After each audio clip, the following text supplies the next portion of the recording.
In this video, I'm going to show you how to set up a second ledger on Ledger Live. Now, if you need any Ledger devices, you can use my link down below in the description as well as in the pinned comment, and you can get the official Ledger devices that way at the best prices as well as some bonus Bitcoin. So check it out and you'll also support myself that way.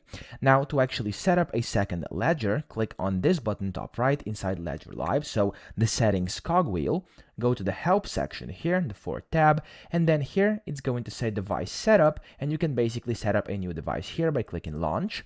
And you can select the device you have. I'm going to select this one, the Nano S.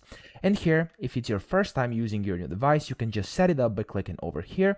Or if you have a recovery phrase already, you can click here. I'm just going to set up a new one over here. Just press continue. You can read all this on your screen.